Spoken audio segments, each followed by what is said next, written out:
what I know. We all are all connected, aren't we? And I know that because we're all here. We're all still breathing, and that means we're all in the same breath, in the same life. And I greeted you at the door this morning, if you got here in time before I had to come up and sit down with a Valentine.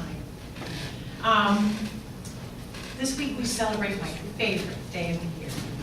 Valentine's Day is Thursday.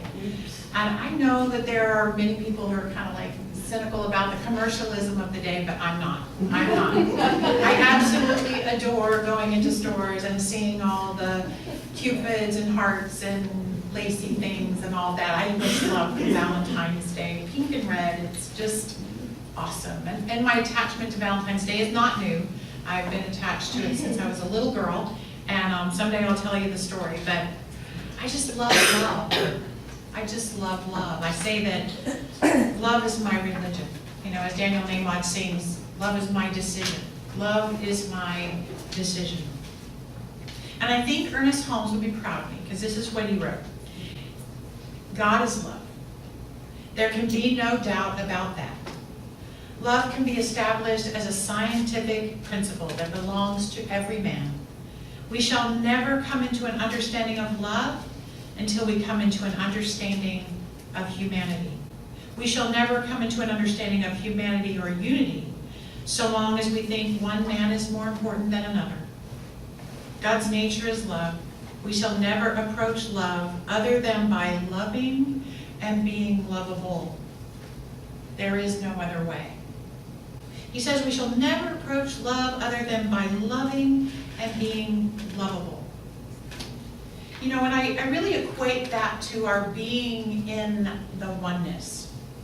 I talked about that last week, about being in the oneness. And to be in the oneness, we must recognize our shared humanity with everyone else on the planet. And that is our charge this month, to be in the oneness and recognize in every way our connection to everything else. And how do we do that? Ernest Holmes said it, by being loving and being lovable. In other words, be actively in the giving and receiving mode with the essence or the energy of love. And sometimes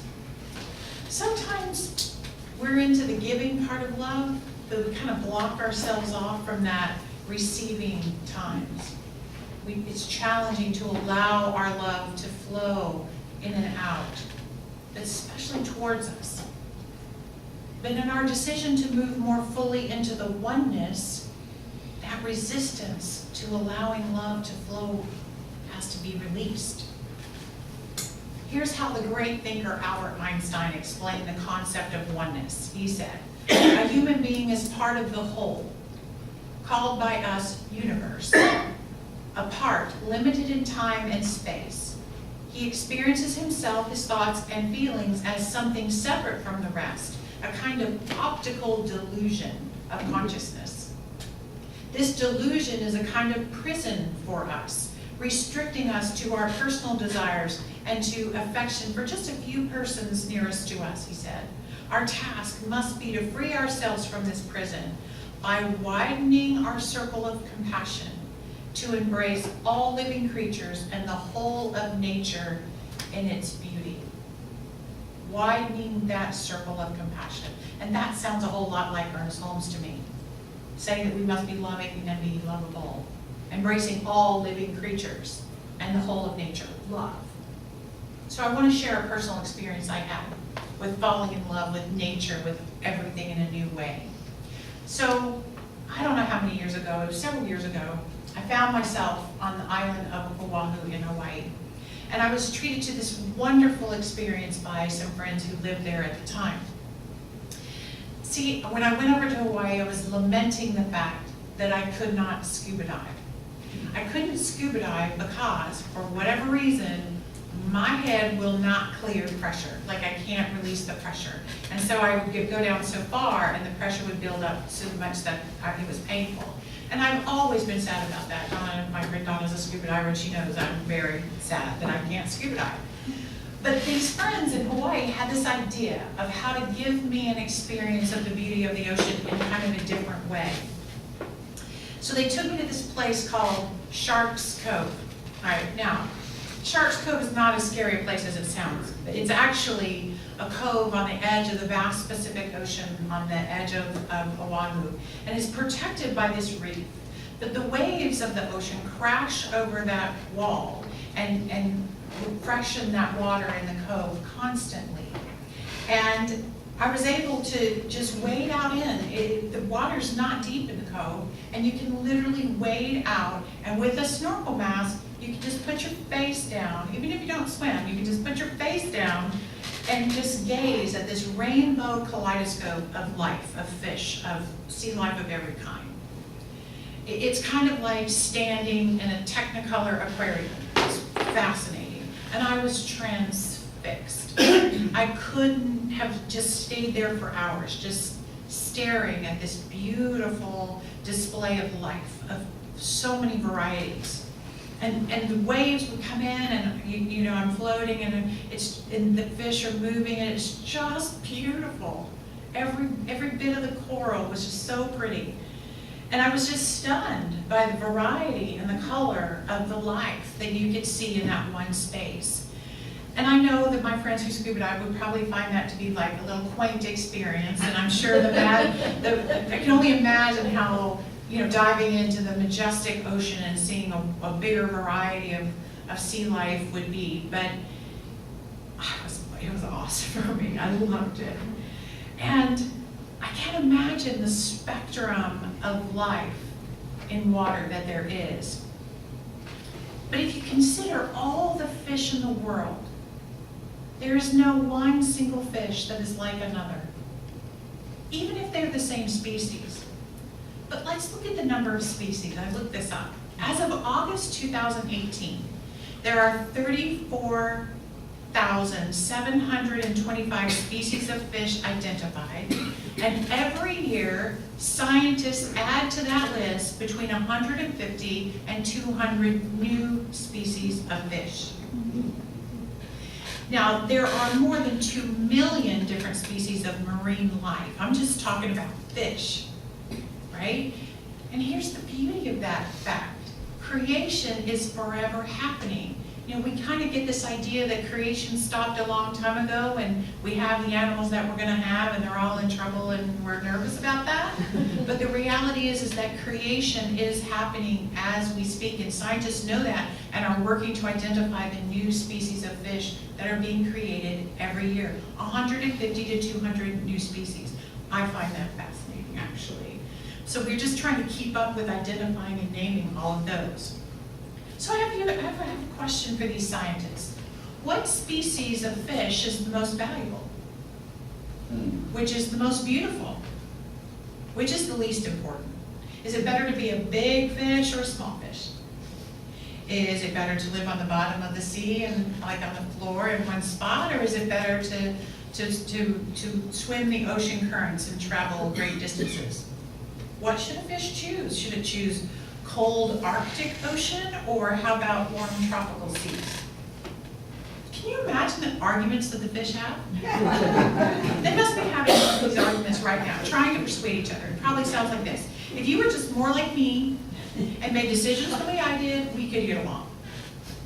I don't understand why you go up to the surface for air. We're supposed to use gills. God made us with gills. We're supposed to be down here with gills.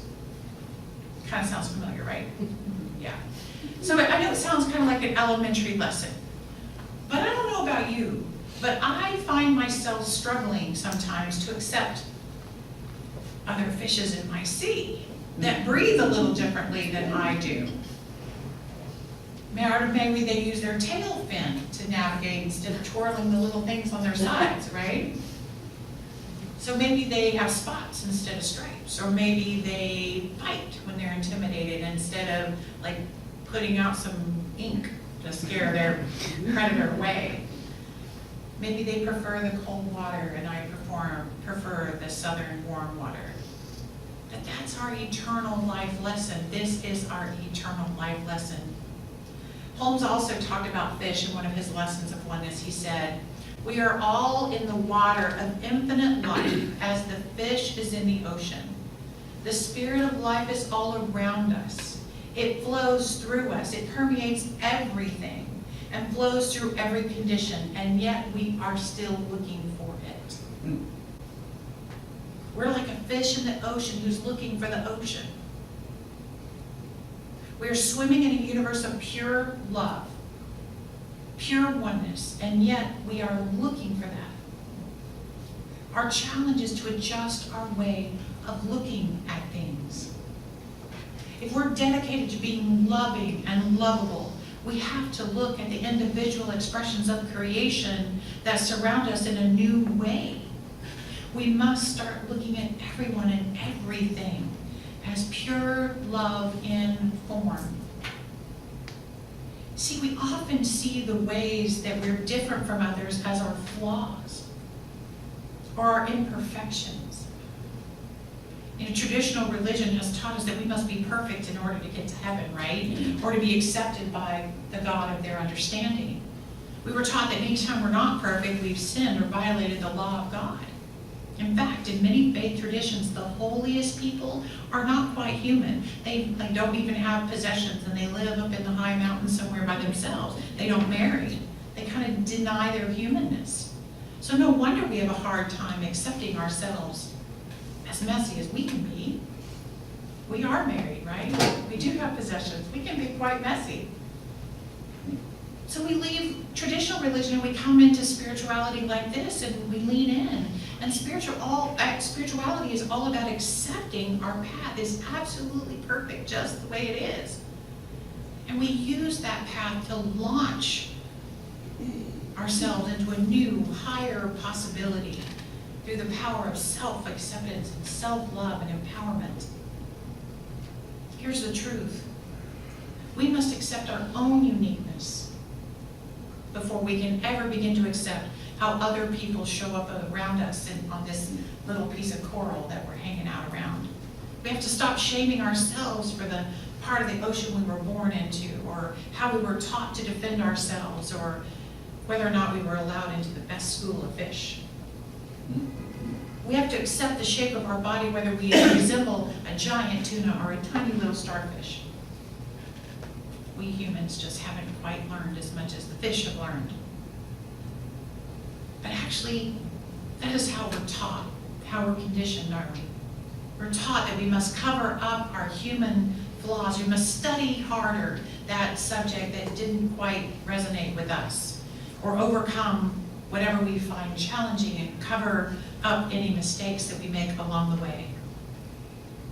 There's that phrase, we must never let them see you sweat, right? We have to work to make our bodies and our hair and our resumes and our posture acceptable for others. And we must tell our story just right so that others will love us or hire us or admit us or marry us or allow us to vote or worship or be considered people. We're taught only to hang out with certain people, certain kinds of friends in order to be acceptable, to drive only certain kinds of cars and wear certain brands of clothes in order to be acceptable. See, these yearnings for perfection, completeness, wholeness will never be quite met, because to be perfectly human is to be humanly imperfect. And that's the truth for all of us. There's this paradox that we live with, that we're humanly imperfect, but at the same time we're spiritually perfect. And that's what we come to in spirituality, to this teaching to find. We come here to find a perspective on our lives that allows us to accept our human imperfection and understand that whatever's happening in our lives, however imperfect it may seem, it's perfect for our souls. Our souls are craving the very experiences that we're having. And if we can accept our own imperfection, and that is where it starts, we can finally begin to accept the imperfection, the ever-evolving path towards wholeness of every other fish in the sea. But it starts with us, with ourselves. Ernest Holmes said in the textbook, in that inner sanctuary of our own nature, hidden perhaps from objective gaze, nestles the seed perfection. Let me read that one again. So if we have that seed of perfection in the inner sanctuary of our nature, so does everyone else, without exception. Spirituality is all about self-esteem, about opening ourselves up to the possibility of actually nourishing and watering that seed within us, knowing it's there. Spirituality is more of a journey toward acceptance than an attempt at perfection. Spirituality is more about a journey of acceptance than of attaining perfection. Self-love and acceptance is the key to growth. See, without self-love, you cannot move forward in life. And without loving yourself and accepting yourself, you have a zero chance of truly accepting anyone else. You know, when I witness the judgment of others creeping into my heart and my mind, I know that I'm actually judging myself. I'm projecting that imperfection that I haven't accepted in myself onto someone else. And sometimes you can do that with an entire group of people, right? Whatever I don't find lovable about someone else, I must remember it is my inability to love that part of myself. For there is nothing that is in anyone else that is not also in me. We are one. That's the truth of oneness. And so when I look at someone else behaving in a way that I find very challenging, I know that I'm really looking at a part of myself that I haven't quite accepted. You know, I've used the example this morning of fish because it's easier for our hearts and minds to open to the idea of accepting diversity when we talk about fish, right? And once we start talking about people, it gets a little more challenging. But right now, in our country, in our community, many people are experiencing great upset because other people are not aligning their actions and opinions with the values they themselves hold dear. And one of those values, seeming to be threatened, is diversity and inclusion. We got to be careful because as a group of people here, as a community, we deeply value diversity. But we got to be careful to not shut out of our hearts others who are still learning that value, those still on the journey of the self toward inclusion, those who are still frightened by the other, would rather swim away than encounter differences. Because if we don't, then how are we different? How are we different? See, if we unfriend those who do not share our opinions or make them wrong without even listening, we're doing the very same thing. Inclusion means inclusion. We're all in this co-creation of the human experience with every other person on the planet. Yes, even those people who vote a different way, or worship a different way, or believe in different ways of solving problems. Yes, those people too. All the answers, but I do have a few. One answer is prayer, and the other answer is love. The answers, actually. See, whatever actions you take, whatever conversations you have, whatever you post, make them loving and prayerful. Demonstrate visibly that you value and include everyone, period. There's a book called The Spirituality of Imperfection. It says something like this: there is both love and fear in the world, but the line separating them runs not between nations or institutions or groups or even individuals. The line that separates love and fear runs through the core of each nation, of each institution, each group, and most tellingly, through the core of each human being, through each one of us. Cutting through each one of us is the reality of our own limitation. Emerson observed, there's a crack in everything God has made. And I believe that crack is the line between love and fear. Each one of us responds to some things, some situations, and some people, some differences, with love and compassion and understanding. And every single one of us still responds to other things, other situations, other people, and other differences with fear. As we strive toward greater compassion and love, toward greater oneness, may we continue to take that long, hard look in the mirror to distinguish that fine line we walk between those two responses. We know that there's only one life. That life is God's life. That life is perfect, and that life is my life now. Only one life, expressing perfectly in the vast variety of individuals and creatures and all the fishes of the sea. May we grow to include all the varieties of the one in our own hearts now and forever. Oneness. Love is all there is. And I want to close with a poem not by some old mystic, but by a modern poet named Nicole Bayet. And the title of this poem is One Sun. Sun as in sun, S-U-N. And I believe this poem captures the truth that we are one and we are all growing together. One sun. Ever wonder why there are so many different colors? If we're all connected and equal, just like brothers, shouldn't our skin, our eyes, our hair all look the same? Instead, we're all diverse. No one's to blame. If people need to respect each other, then what we need to do is all become colorblind, and then our friendships can be true because everyone is different. No, no one is the same. Everyone is special and beautiful, like a rainbow after the rain. Because people in your life, they come and go. People can lie and people can hurt. However, we also can all grow. We are not so innocent, but we are all as one nation, one God, one great planet, working together under one sun. Let us pray.